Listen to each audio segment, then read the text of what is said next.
All right, so hello everyone, and welcome to this webinar on all you need to know about moving to the US. I'm sure all the viewers, all of you are pretty much excited to know about, what are the different things that you need to know if you want to move to US.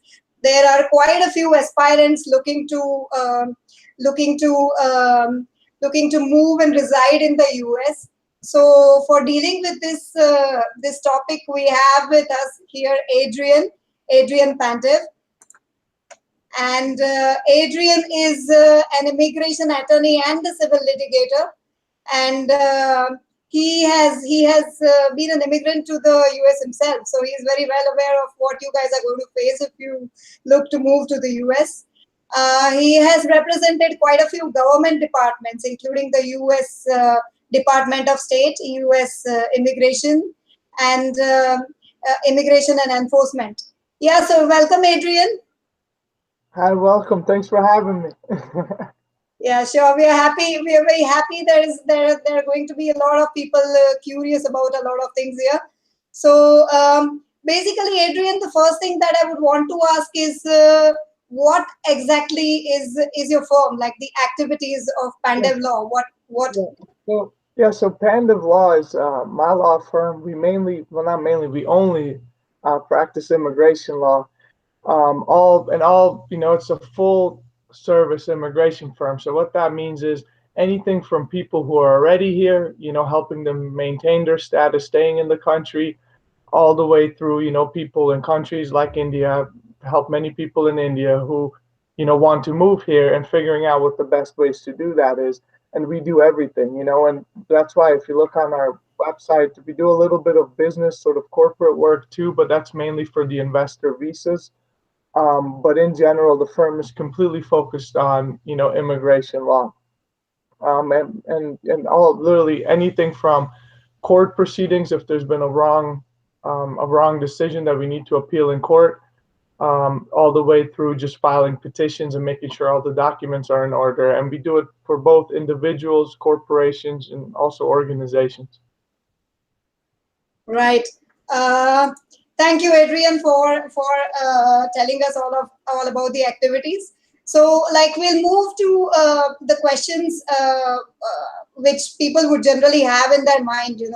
So, the first thing that we would like to know is what are the basics of immigration law in case of, and there are three main types of immigration here, which is family-based, or employment-based, or investment-based. So if you can just, let us know a few basics of the immigration law for these three types. Of course. So let's start with family-based because it's the most common one. Family-based immigration basically means that you need to have a U.S. citizen relative for the most part. Usually it's a spouse or a parent or a child over the age of 21. If you have one of these three, immigration becomes fairly easy to the U.S. Although the current government is thinking of changing some of these rules, at this point it's easy. Yeah. You can also have you can also have, if you have a U.S. citizen brother or sister, they can also petition for you. Or if you have a permanent resident green card holding parent, they can also do that. But keep in mind that in that case, the wait is much longer. It can be over 10 years easily. So that's that's basically family immigration. You need to have a relative in the U.S., a close family relative. Then employment-based gets, I guess it's simple on its face. It basically means that you have a U.S. employer who would like to hire you, and you move to the U.S. or stay in the U.S. after studying in the U.S. based on that employment. But it's actually probably the most convoluted and technical part of immigration law because there's so many different visas and there's very many different requirements. And for a lot of jobs, you have to prove to the Department of Labor that there's no other U.S. worker, who qualifies for this job. So basically, employment-based is where I think most people, how they move to the U.S. My family, that's how my mother moved to the U.S. But basically, there's the most sort of technical, very many different visas that apply. And the one thing that I think is important to mention here, because we're talking about India, for a lot of these visas, because there's so many Indians professionals in the US, because they study at best schools and there's just so many bright Indian students, there's very long waiting periods to get green cards for Indians. So that's why actually most of my clients are Indian, because they end up staying in the immigration system for much longer because of this wait. And we can talk about this more, in detail. But then the third category is investor-based immigration. That one's fairly straightforward. For for Indians, actually, there's only really two ways to do it. One is to invest for, to obtain a green card through investment, which requires an investment of about $500,000 or $1 million, depending on whether you're investing in a big city or a rural area. But you need a significant amount of money to invest, and you have to create a certain amount of jobs, and it's a very sort of intense process. The other option, and this isn't so much, it's an investor visa in the sense that if you have an Indian company that wants to open a U.S. subsidiary, you're able through that investment to move yourself to the U.S. So that's sort of a very short way of explaining the three categories. Yeah, yeah, yeah, yeah. Okay, and just if in case of the family based, in case you have dependent kids in India who want to move to US with you, then that's the same as is applicable for spouses or yeah. Yes. So basically, for all of these, and it's not just for the family based, for all of them, if you have dependent children, which is defined as children under the age of 21, they qualify based on your petition, and that's true for all of them. Investor, employment. So there's no worry that a mother or father is going to get a visa and then the children won't. And it also applies for spouses. But keep in mind, with spouses, you have to prove that you're in a marriage. So unfortunately, I've had some clients in the past where everybody said they were husband and wife, but it turns out they never had a marriage certificate and Yeah. weren't married. That can be an issue. Yeah. Yeah.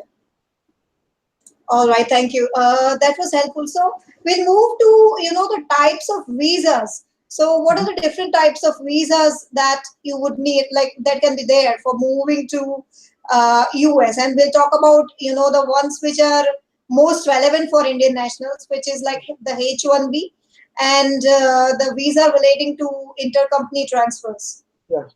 So basically, most common visa, vast majority of professionals moving to the U.S. get an H-1B visa. It's a visa for professionals.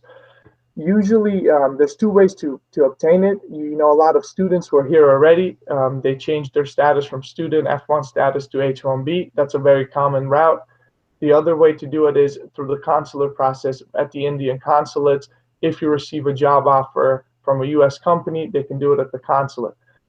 Key thing to keep in mind with the H-1B visa, unless you're working for an academic institution of higher education or certain governmental institutions, there's a cap on these at 65,000 a year. So what that means is there's usually more applications each year than how many available, more than the 65,000 available visas. So what this ends up doing is it creates a lottery, and every year on April 1st, so very soon right now, companies can start petitioning for these employees. But usually on April 1st, these past years, more are received than 65,000 more applications. So at that point, there's a lottery on who receives these visas. So although it's a great option, there's this risk with the lottery for a lot of people where if you're not selected, then you're not going to receive the visa. Another thing to keep in mind, and this is very important because I know in India there's a lot of 3-year degrees. Usually, and for the most part, for H-1B visas, you have to be a degree professional, and the degree has to relate to the job. So that's very important. So you have to really be a professional holding an advanced degree, basically. There's some exceptions, but for the most, work experience can count towards it too. Now let's move to the L1. The L1 is the intercompany transfer visa. That one, so there's no lottery, there's no cap on how many are issued. In that sense, it's easier to obtain, but at the same time, once again, for both of these, you need a U.S.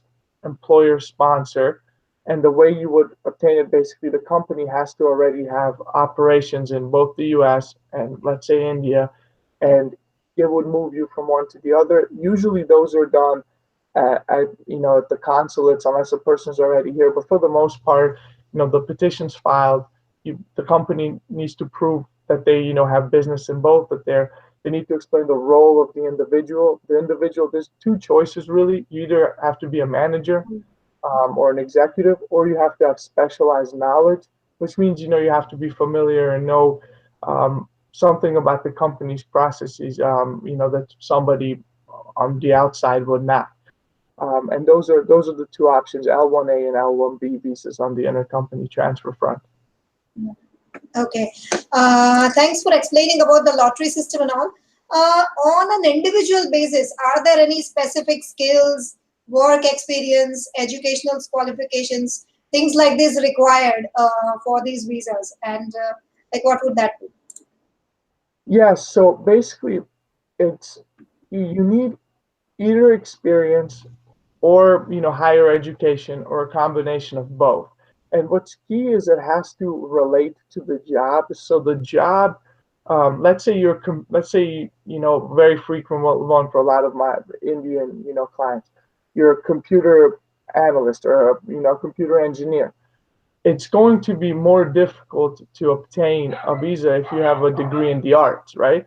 But if you have a bachelor's degree in computer science and the job is an entry level job, then you meet the qualifications. So there's no baseline necessarily qualifications for the visa, but there's qualifications for the job.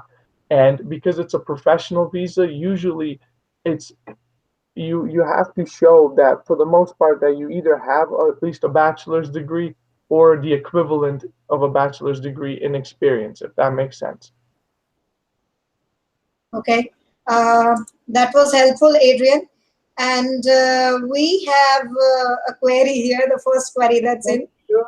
And it says from this lady that she's married to a Spanish man for 3 years. He's a green card holder and he's moved back with a job in NYC.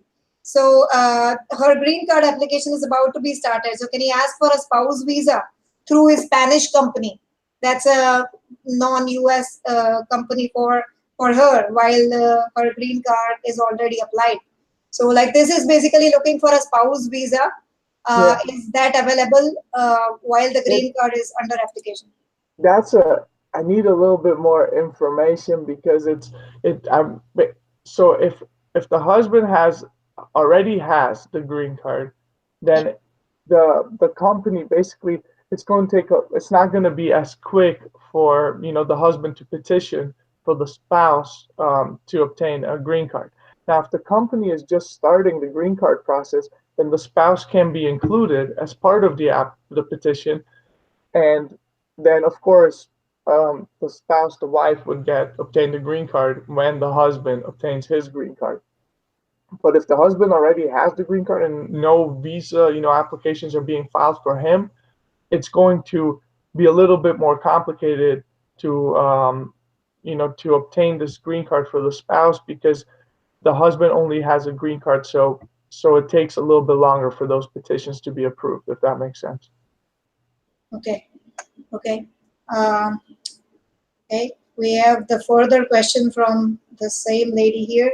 Uh, there wasn't any green card issued for her for him 5 years ago. So she's um, like he is a green card holder, but he's moved back with the job in NYC in New York. But I think your answer is the same here, right? Because Yeah, if I he think. already has the green card, then it's a bit difficult for her to go ahead with that. So And if you I'll, go to and I'll the next question here, and that deals with like it is relevant to what we just discussed here. How long does it take to get the visas? Like people uh, believe yeah. sometimes it takes ages to that. Yes, so basically the it depends, right? It always varies on how long the processing times are by the government. For your H-1B, L-1 visas, I always tell people roughly, right? This changes, but 6 months is not a bad mark to think about that. That's about how long it's going to take. It could be less, it could be more. With a lot of the consular processing, it also depends on how long each individual consulate takes, which varies. Even within India, you could have major differences between let's say Mumbai or Chennai, right? So that's also a part of this process. But I think the main reason, especially people from India, are worried about the length of time, is because of the retrogression. Because so many people from India are applying for green cards, it Yeah. can take a very long time to obtain a green card. Now, keep in mind, while you're waiting for your green card, you can extend your H-1B. You can still maintain status and live in the U.S. It's just you won't be a permanent resident. You're going to be on a visa. And maybe I should mention this, the advantage of permanent residency or a green card is that you don't have to, you get every right virtually as a citizen except voting, and you can reside here without having to file for visas, file for extensions. You can move in and out of the country. It's a little bit more complicated than what than the way I just explained it, but for the most part, that's the major advantage of permanent residency.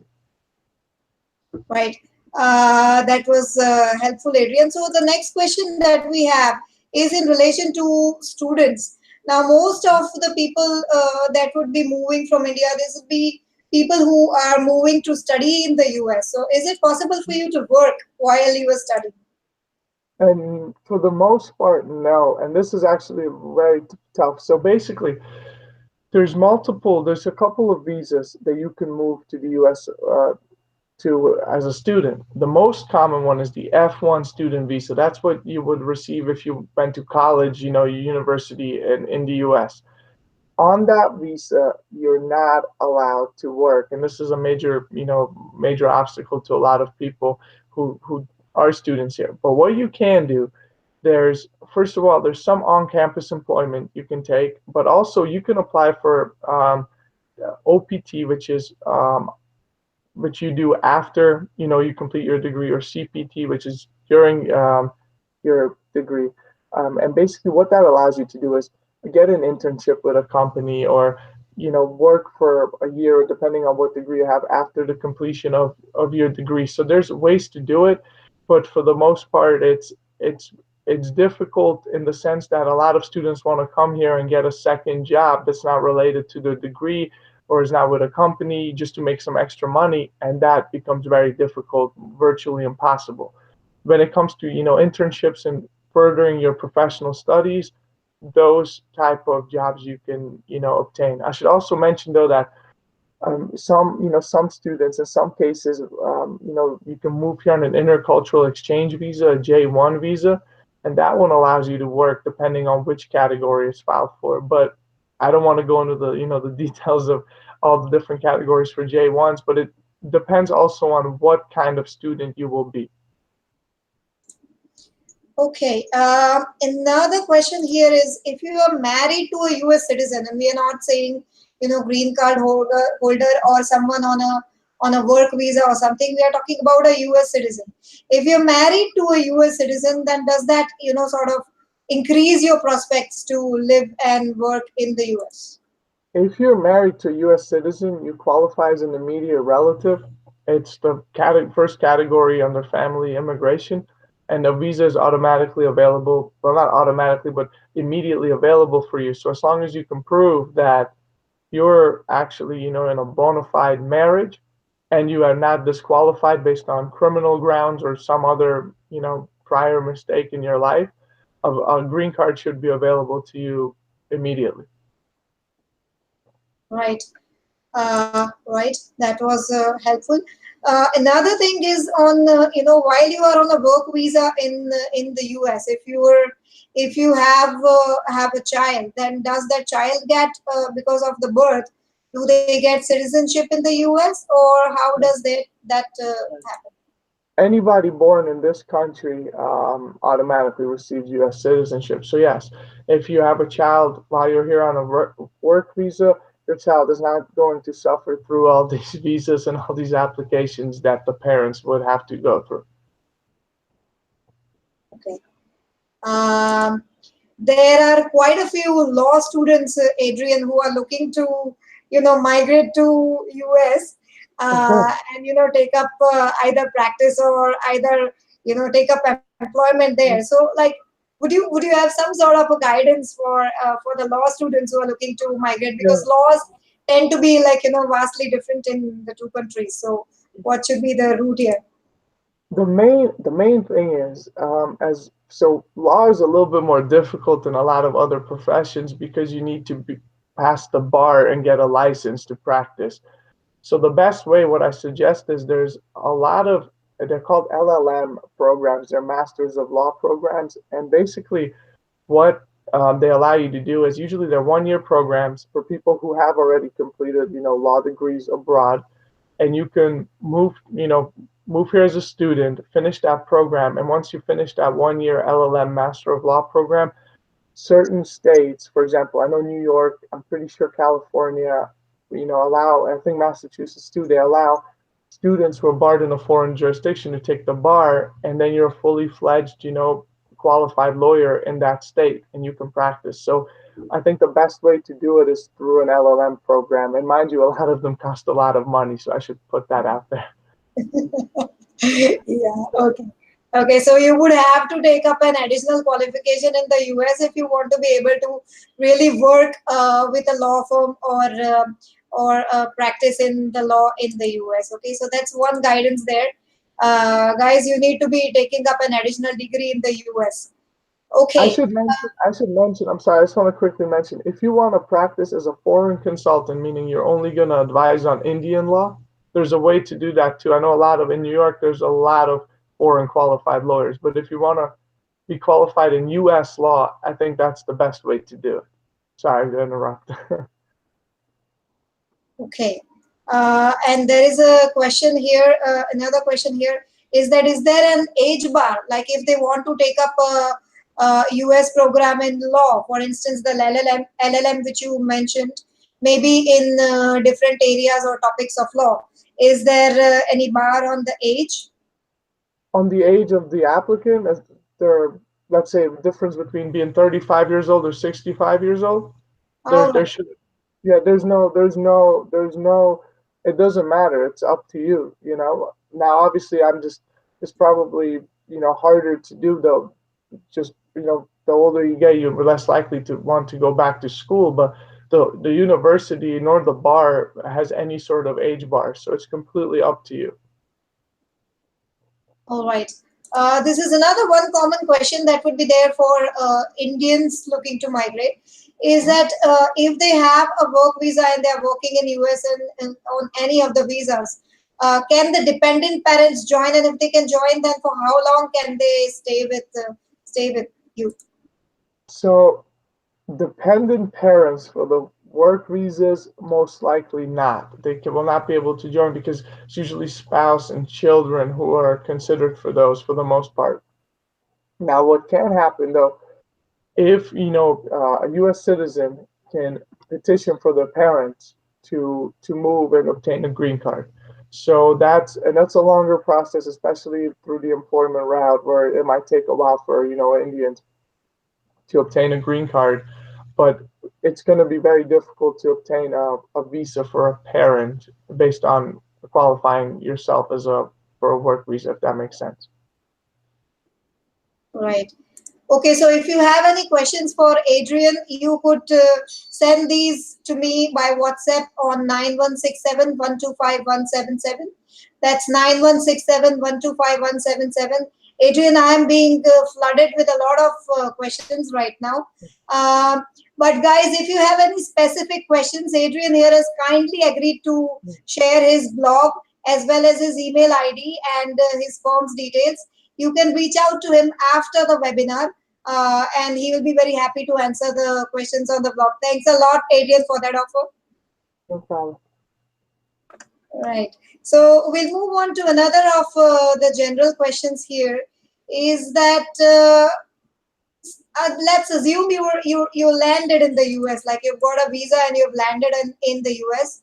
What are the registration requirements with the various authorities there, like Social Security or immigration, or how does that go? Well, basically, there is a lot of this, depending on how you move to the U.S. A lot of this, either the company you work for or the school you're studying at is going to require from you. So there's a lot of guidance on this. The main, I guess, if you're working, you're going to have to get a social security number. That's, I think, going to be one of the first ones. And you do that through the Social Security Administration. It's none of this is really it's not a very, I wouldn't say necessarily difficult process. It's just more tedious because you have to go to the offices, fill out applications. Luckily, I think some of them you can do online these days, but all of this, there's no major requirement upon immediately, arriving. You have to do X. The one thing is, for example, there's little immigration requirements. For example, you have to always, if you change your address, you always have to inform immigration about this. So there's requirements in that sense, but I think it's sort of individual case by case, because if you're a student, the university is going to have different ones for you than if you're an employer, or I mean, if you're working for an employer. So I think that my best advice is that upon moving here, I would talk to HR, I would talk to the international office at the school and get them to best advise on that, because it's very case by case. Also, depending on, do you have dependents, do you have children, right? All of this is going to play into what you have to do. You want your children to go to daycare, school. I mean, you're going to have more registration requirements than someone who's single and just moved to get, a 1 year master's degree. Right, right. That is helpful, Adrian. Yeah, so together with that, like we'll talk about the taxation registrations also with IRS and all. Like how does the tax system work? Like you're working in the US, what kind of registrations with the tax authorities would you need? So basically, that's where the social security number comes in. And if you don't obtain a social security number, there's another number called an individual tax identification number, an ITIN. Everybody needs to have one or the other to pay taxes. And once again, it's, if you're working for an employer, they'll want a social security number for you, so they should help in obtaining that or guiding you in where to obtain it. And then you have to do your taxes. I mean, there's, taxes are usually, well, always due April 15th, and you just have to make sure you file your tax return. But most employers in the US, they withhold taxes, so you don't necessarily have to budget for it. It depends on how you decide to do that.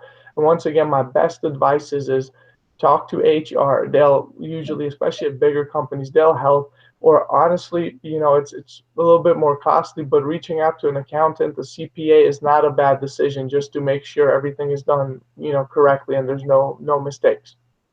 True, true, true. Okay, we have another question here. A lot of lawyers looking to move to US, Adrian. And the question here is educational qualification from some another country approved? Like, for instance, if someone were qualified from the UK or European countries, does that is that more accepted than an Indian qualification? I don't, and I'm not 100% sure, because I went to law school in the U.S., but from what I understand, there's some, I know some Canadian schools get different treatment, and you can just take the bar without having to go to school. I'm not sure if the same applies to the UK. I don't think so, because in my law program there were quite a few international students from the UK and Germany and a lot of Western countries who had to take the LLM. So, but my best advice with this is really looking up on each state, depending on which state one is looking at moving to see what the requirements are, because they do vary. I know New York is much more lenient than a lot of other states, for example, and that's why there's so many foreign lawyers in New York. But I still think even maybe from an educational standpoint, just to familiarize oneself with the U.S. legal system, I would probably take the one. It's a 1 year degree, so it's, I mean, it's obviously an investment, but it's not a 5 year degree or anything like that. Yeah, yeah, yeah. Yeah, yeah. Another question here, which is very very important for anybody. This would not be for Indians. It would be for anybody moving in the US. Is that the medical facilities there? People looking to avail of medical facilities in the US. Is it mandatory to get health insurance, or is it better to get health insurance, or are they very costly? Yeah. What's the status there? It's this is a good question right now. With, I forget the latest status on the bill in Congress, because they're changing it, right, or they're trying to change it right now. But the main thing is, and it's not about, in my opinion, about mandatory or not. If you know, if you don't have health insurance in this country, you need to go to just a doctor, a regular checkup, it's going to cost you a lot of money. So I think for the most part, anybody moving through an employer or for school is going to have health insurance available to them. Most employers, cover a big part of that cost. So you pay a monthly premium, you receive it. Universities do the same. So I think virtually, I think I don't see why someone wouldn't want to, obtain health insurance. And I know this is honestly coming as an immigrant myself. This is one of the most different parts of the US from I think most of even the Western world and most countries because there's no real social medicine medical care available. And it's very complicated, and when you first receive those forms, it's going to take a while to figure out what plan to sign up for because it works just like insurance, like any other insurance you've had in your life. So my advice with that would be the same again, is to talk to HR at a company, talk to the international office at school, and get as much advice as possible because it's very important that the right plan is picked. But there's going to be, unless someone is moving on a family-based visa and the petitioner, the family, the spouse, for example, does not have health insurance, everybody else should have health insurance available to them. And there's also ways to obtain health insurance on your own, even if you're not sponsored. But it's one of the most, I would say, most complicated things when someone moves here, in the sense that it's very different and it's going to require a lot of research. Yeah, yeah. All right. So if you're looking to secure insurance, you would need to find out a lot of things before you actually take the decision to do that. Another question that again relates to law students is that, like, while studying in a college, people take up teaching assignments under the under various professors. Now, how does that work? Is that possible, and can they take up teaching assignments? I think so. I don't. It would depend on the exact assignment. Usually, on-campus employment is much easier, and it also depends if it's paid or not. I think that factors in. And the reason I'm saying this, it once again, on a student visa, it's more difficult to work. It depends very much on what sort of offer is given. But I think it shouldn't be a problem as long as it's a teaching assignment, at the school under a professor.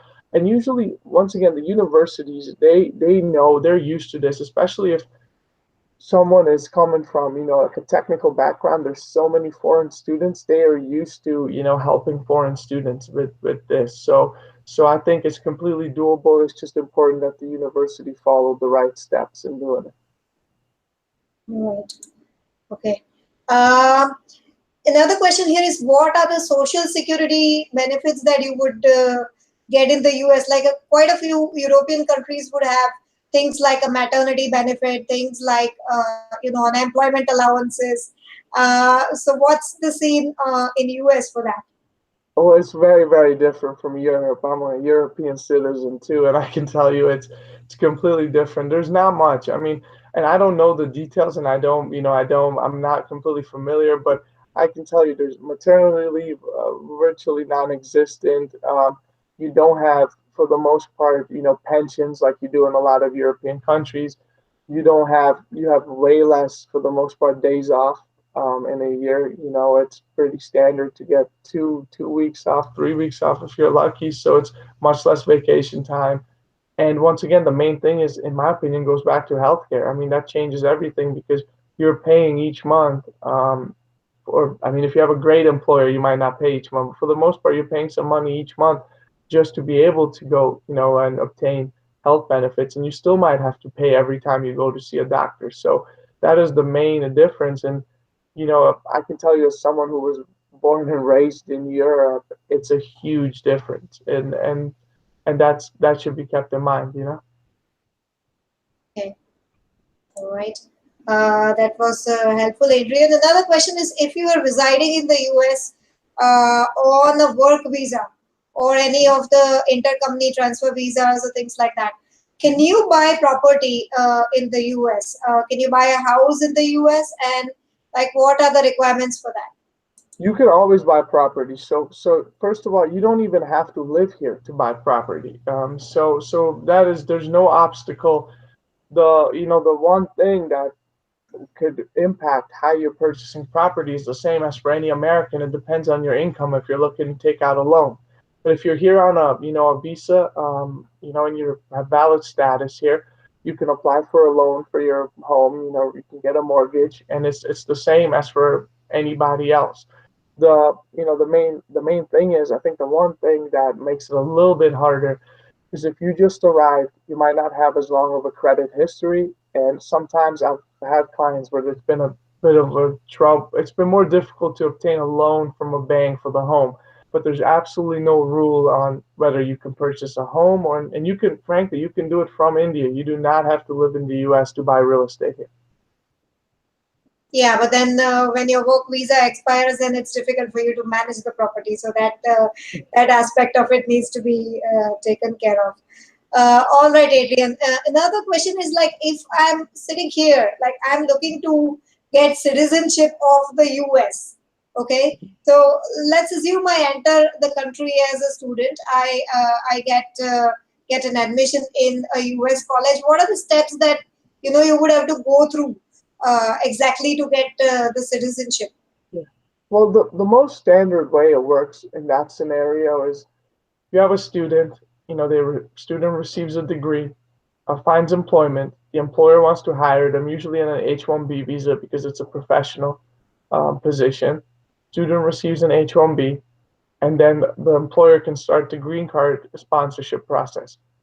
Here's the issue with this whole thing. For individuals from India, there's a very long waiting period for EB2 and EB3. There's so maybe I should explain this. There's three categories for employment-based green cards, and the first one is for people of extraordinary ability, people, multinational executives and managers, outstanding researchers and professors. If you qualify for one of those categories, there's no waiting period, so it doesn't really matter.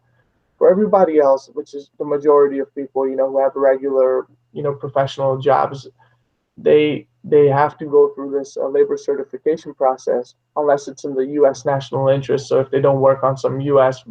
Government research project, and in that case, going back to your question, it can take a very long time because even though your green card sponsorship, everything, the I-140 is approved, you still might have to wait 10 years to actually become current and receive that green card. And that's simply because there's a quota system and there's so many Indian applicants. And it's unfortunate, but that's just how the quota system works and they haven't changed it. So the main thing is it would most likely work through employment, but anybody from India, moving here needs to keep in mind that getting all the way to citizenship can take a while, especially because it's 5 years after obtaining a green card you can obtain citizenship. So frankly, what I've seen happen to quite a few people is they're here for so long on visas that they end up marrying a U.S. citizen, and in that case, the quota system does not apply, Yeah. and they obtain citizenship much quicker that way. But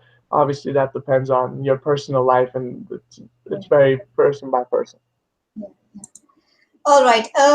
If you do get the citizenship or let's say green card of the US, then are there any specific provisions on how long you are allowed to stay out of the US and let's say come back to India for a specific period, then again go back? So how long would you be allowed to stay outside the US if you were, if you got a green card or a citizenship?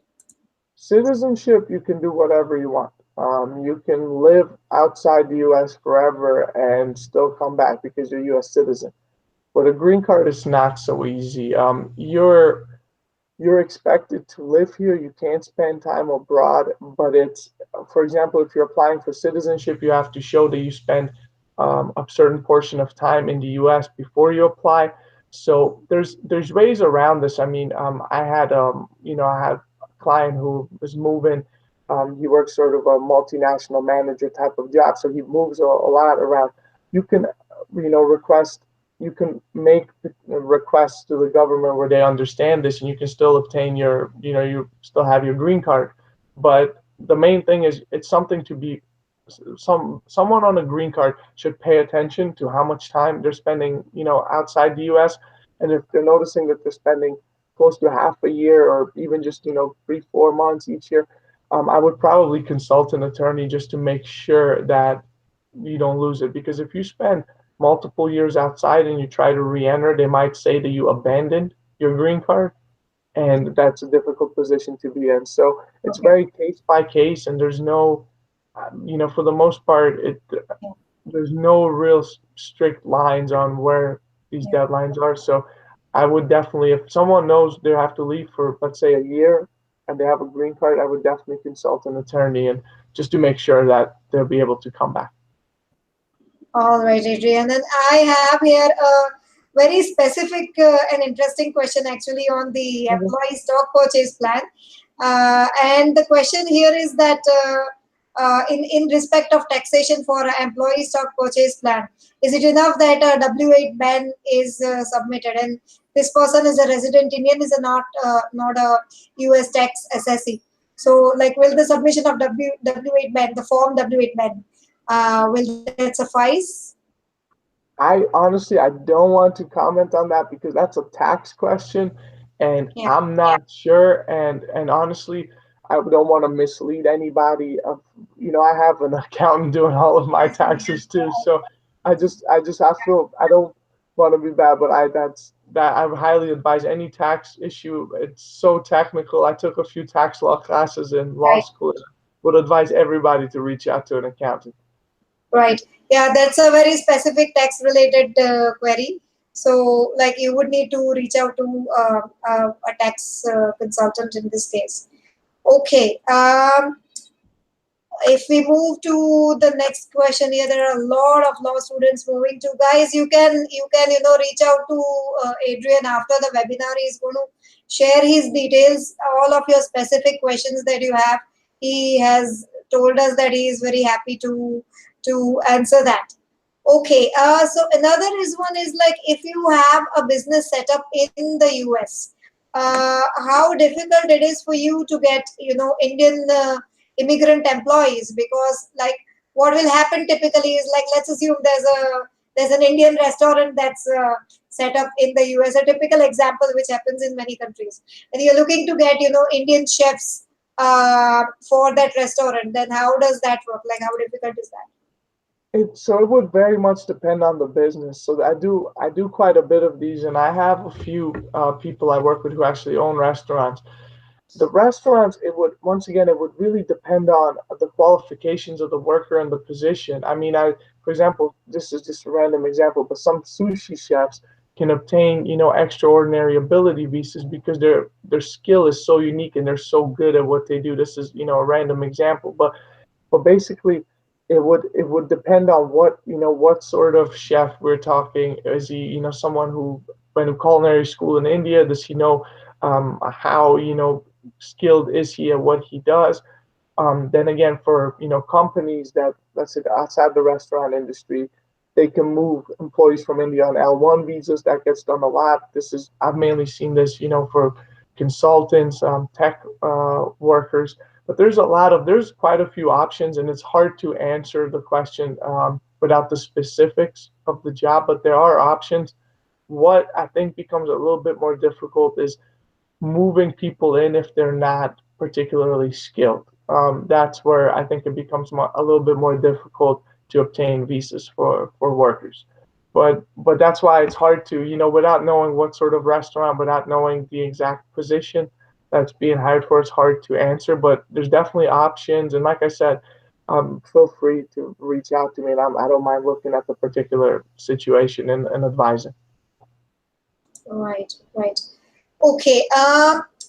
If someone is in US on a work visa or intercompany transfer visa or any kind of visa for that matter, and they overstay their visa, then what happens? Is it possible to get it extended for any reason, assuming there was a medical reason? Or if they stay back without any reason, what happens in that case? What are the consequences?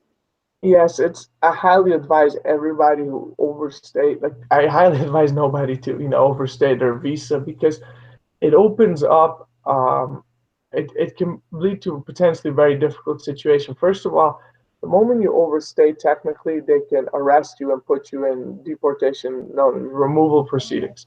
Once you enter those, everything becomes more difficult because you might never be, depending on what happens there, you might have a very difficult time staying here, a very difficult time coming back. So I would definitely advise, against that. Now, there's ways to, there's things that can be done. I mean, sometimes, the people come close to their expiration date, they leave, they come back a year later because someone sponsored them. But in general, it's better to pay very close attention. And if you know you're getting close to the date that your visa is expiring, contact an attorney or try to find a job that's willing to sponsor you, but reach out and don't let it happen because the risks, and I should mention this, if you stay 180 days after your visa expired, you're automatically barred from returning to the US for 3 years. And if you Oh, stay a whole year, you have a 10-year bar. So for 10 years, you cannot come back to the US. So unless you have, a spouse who's a US citizen who's very ill, for example, yeah. it's going to be very difficult to come back before those bars. So I highly advise everybody to pay very close attention to those dates and definitely if you're in your last year of stay, make a plan, reach out to attorneys and definitely make try not to do that is my advice. All right. All right. Yeah. Yeah. So in the event that there is a medical emergency, like you just said something, is it possible to extend or like how is that? You can extend your visas, but it won't be because of the medical emergency. An employer, for example, H-1Bs, you get 6 years. You can extend it twice, usually in 3 year increments. Then, if you're waiting in line for your green card, you can extend it over and over. So there's a lot of possibilities for extensions, but at the same time, for the most part, just because somebody got ill or there's some sort of extraordinary circumstance, it doesn't always lead to any sort of extension, or it doesn't necessarily going to get you. It's called a mercy from immigration authorities. So once again, my best advice is to plan ahead and pay attention to those dates. I mean, and that's the most frustrating part. And I lived through this, but when you're an immigrant, when you're on a work visa, you have to pay attention to these dates and you have to make sure everything is done correctly because unfortunately, if a mistake is made, it's going to be the person who's going to suffer the consequences, even if they're not who made the mistake. So this, it's very important. Right. Uh, uh, Another question is like for dual citizenship. Is there dual citizenship between India and US, and are you going to have to forego any rights anywhere because of the dual citizenship? Yeah. So the U.S. allows dual citizenship. So I'm a dual citizen. So you can have dual citizenship and have U.S. citizenship. My understanding is, and I'm not an Indian national, but my understanding is that India does not. Yeah. So the issue is that because India does not, you're gonna have to choose. And this is actually a very, very difficult Yeah. issue. I've had a lot of people struggle with this because they have family, they have property in India, they have, just they need to have Indian citizenship because of their issues, in India and but they want to have U.S. citizenship because they live here, and it's a tough decision, and honestly, that's a personal decision that everybody's going to have to make. Yeah, yeah, yeah. So, like, currently, India doesn't allow dual citizenship. So, if you want a US passport, guys, you're going to have to forego your Indian passport or Indian citizenship. Okay. The next question there is if someone is looking to enter into a joint venture, um, not set up a subsidiary or not open their own businesses, but let's assume there's an American entity, and if you're looking to set up a joint venture in US, how does that work? Well, so from obviously from the corporate side, there shouldn't be any problems, setting up a joint venture as long as all the requirements are met. From the immigration side, it's once again it depends on the circumstances. So a joint venture isn't necessarily a problem as long as there's common ownership.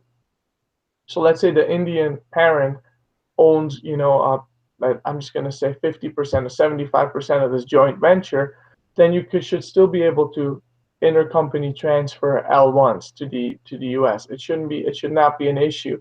But it once again depends very much on the specifics of how the business is structured, what this joint venture is like, who the owners are, who the shareholders are.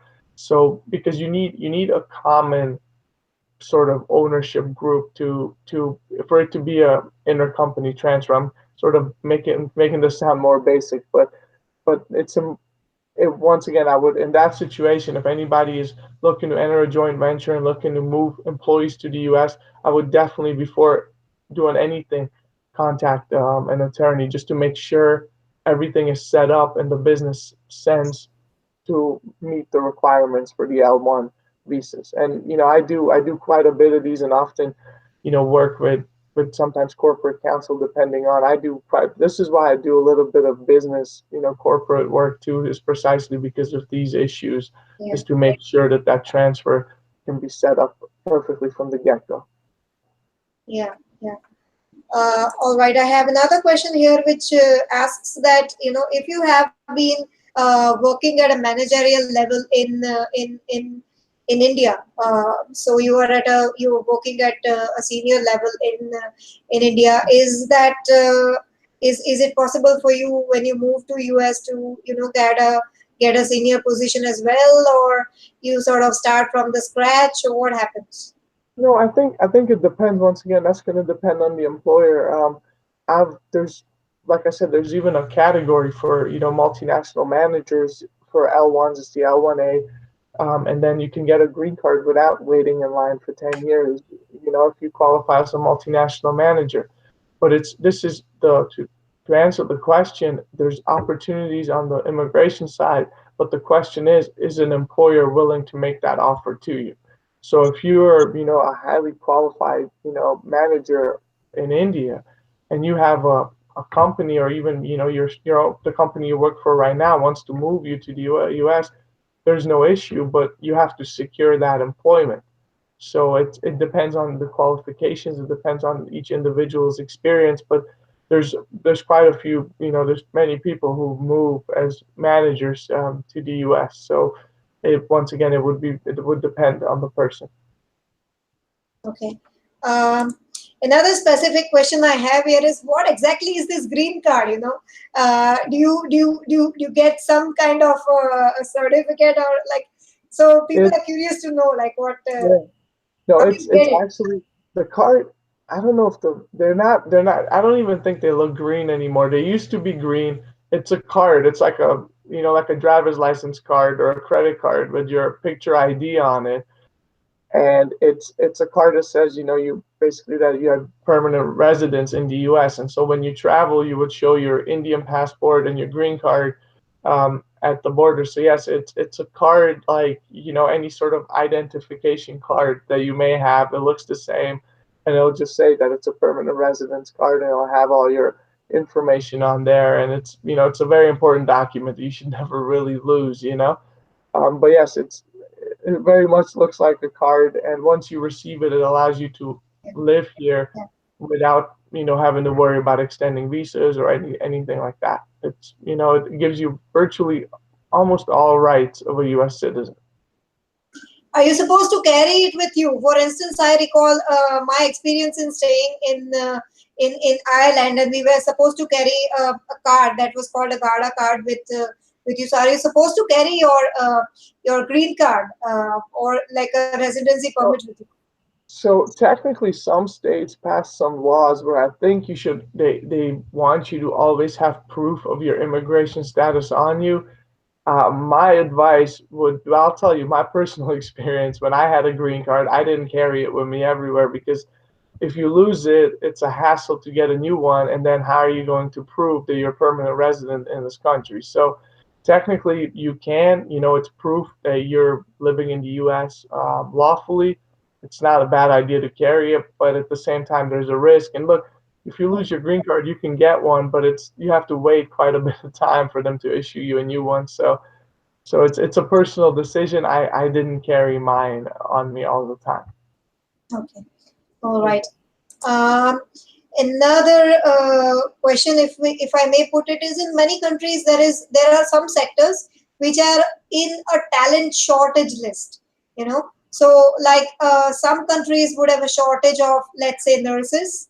Some countries would have shortage of software related professionals. So for US, like we don't believe, but are there any sectors which people would believe to be on a specific talent shortage list where it would be it would be easier for you if you were in that sector to move to US?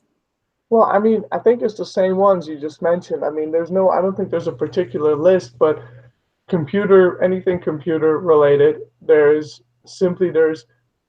more, most, there's not enough, I think, U.S. workers to, fill all the positions in that sector, which is why for the H-1Bs, the majority are going into tech and IT work. So I think that would be one. In nursing too. Now, nursing, I think, is a little bit more difficult because I'm not really sure how it works with the degrees to qualify as a nurse. But I know nursing, there's in a lot of rural areas, there's a huge shortage. I should also mention that from what I'm seeing, there's also potentially a shortage in the education field, many fields. In rural areas, if you're willing to move to a rural area, there's much more of a shortage in a lot of industries. But yeah, I would say the two you mentioned, the first two that would come to my mind, definitely IT, anything really math and engineering centric, science centric, and I mean, I think nursing would be right up there. They're probably easier to obtain visas for. Plus, they're easier. I should mention this too. It's easier to argue that they're professional jobs. If someone is a writer or a philosopher, it's going to be more difficult to Yeah, explain the professional nature of the job. So that's another reason why those fields, eat up yeah, more of the visas. yeah. So the creative sectors do not work that much, and the technical sectors are the one that would be really preferred. What about medicine, Adrian? Like doctors, Yeah, doctors so from India. medicine is complicated. Because the U.S. doesn't recognize a lot of foreign medical degrees. So if you're a U.S. qualified doctor, yes, you'll be fine because it should, there's especially once again, rural areas need doctors. You should be able to obtain a visa. The issue with doctors is if you're coming from abroad as a doctor, it depends on where you're, willing to move. And I'm not, very, if someone has a particular question, I can look into this. But I know there's options. Once again, some rural areas, if you agree to work in certain rural areas for a certain amount of time, you might be able to obtain a visa, but for the most part, it's more difficult for doctors because you need U.S. certification, which is hard to obtain. So that's I know a lot of doctors actually who moved here from abroad and went through medical school again just to be able to obtain it. So that's what makes it difficult. Yeah, yeah. All right, all right. How about chartered accountants? CPAs CPA is a degree. People, a lot of chartered accountants from India actually take the CPA degree. And then is that helpful? Yeah. Yes, absolutely. Those a lot of tons of accountants. Once again, H-1B, L-1 visas, the similar visas like we've been talking about. The only thing there, once again, like with law, like with medicine, I'm not sure what happens to the certification because you would to become a CPA here. I think you'd have to sit for the exam again, but you can work as an accountant. All especially bigger accounting firms. I mean, they're moving people all around the world, so that is definitely completely available, and that's why I don't want to say it's only IT or it's only certain fields. Virtually all fields you have a chance. There just has to be an employer who's willing to sponsor. Excuse me. Right. Adrian, I think we're coming to an end here, and we have dealt with a wide variety of questions. There quite a few of them were very very specific actually. Thank you very much for joining this webinar, and the participants, I might want to put that Adrian has kindly offered to share his email address as well as his blog address with us. So we'll be sharing out these details with you after the webinar, and you can reach out to Adrian. He has been very helpful. He's promised us to help Adrian. Thanks a lot for that. Well, thank you so much for having me. This was a lot of fun. I hope I helped. Yeah. Yes, you have been very helpful, Adrian, and I believe there was a lot of interest in the webinar. But anyone who has specific questions related to their sector or specific related to their immigration situations, you can reach out to Adrian on his email and blog, which we will be sharing after the webinar. We'll be sharing these details with you tomorrow. So good night, Adrian, and thank you so much Thank you for so your much. time. Thank you so much for Bye bye. joining. Nice to meet everyone. Bye bye. Okay, bye bye. Good night, everyone.